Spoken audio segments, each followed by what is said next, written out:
Welcome back, everyone. This is our course of Section 7. Welcome back, everyone. This is our course of Section 2.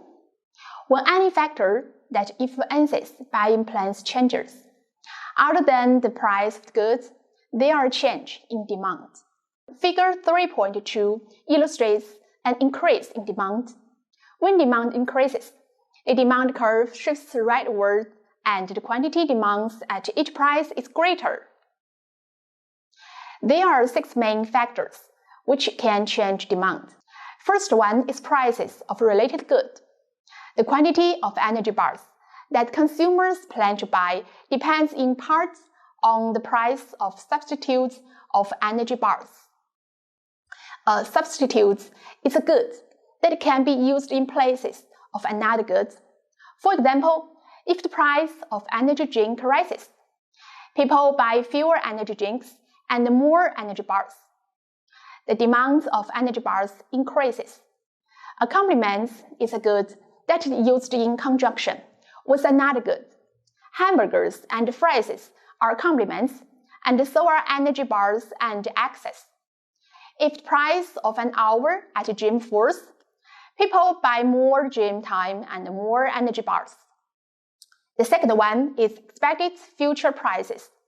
If the expected future prices of a good rises, and if the goods can be stored, the opportunity cost of obtaining the goods for future use is lower today than it will be in the future when people expect the price to be higher. So people retime its purchases. They substitute over time.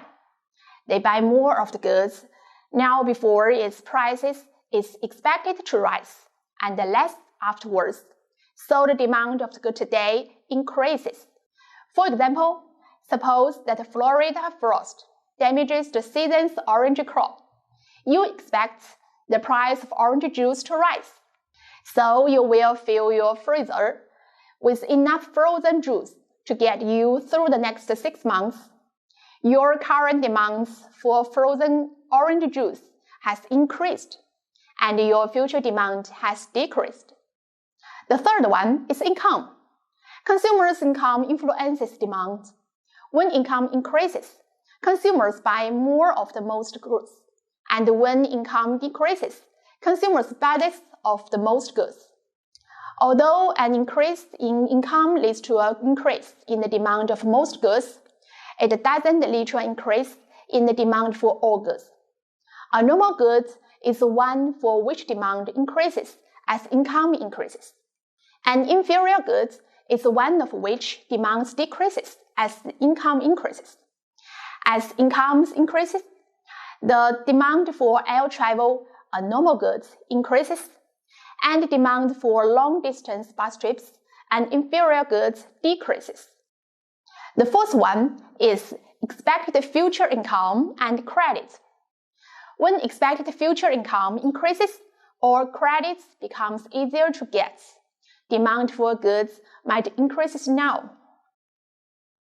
For example, a salesperson gets the news that she will receive a big bonus at the end of the year, so it goes into debt and buys a new car right now, rather than waiting until she receives the bonus.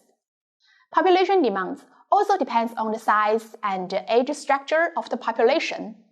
The larger the population, the greater is the demand for all goods and services. The smaller the population, the smaller is the demand for all goods and services. Preferences demand depends on preferences. Preferences determine the value that the people place on each good and service. Preferences depends on such things as the weather, information, and fashion. For example, greater health and fitness awareness has shifted preferences in favor of energy bars, so the demand for energy bars has increased. Table 3.1 summarizes the influences on demands and the direction of those influences. Figure 3.2 shows the increase in demand. A change in any influence on buying plans other than the price of the goods itself results in a new demand schedule and a shift of the demand curve. A change in income changes the demand for energy bars. At a price of $1.50 a bar, 10 million bars a week are demanded at the original income, and 20 million bars a week are demanded at the new higher income. A rise in income increases the demand for energy bars. The demand curve shifts rightward, as shown by the shift arrow and the resulting red curve.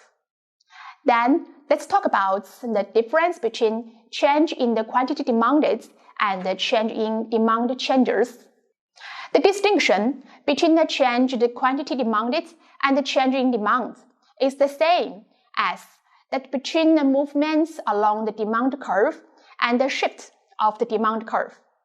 If the price of the good changes, but no other influence on buying plan changes, we illustrate the effects as the movements along the demand curve. A fall in the price of good increases the quantity demand of it. In figure 3.3, we illustrate the effect of a fall in prices as the movement down along. In figure 3.3, we illustrate the effects of a fall in price as the movement down along the demand curve DO. A rise in the price of a good decreases the quantity demanded of it. In figure 3.3, we illustrate the effects of a rise in price as the movement up along the demand curve DO. If the price of a good remains constant, but some other influence on buying plans changes, there is a change in demand for that good. We illustrate a change in demand as a shift of the demand curve.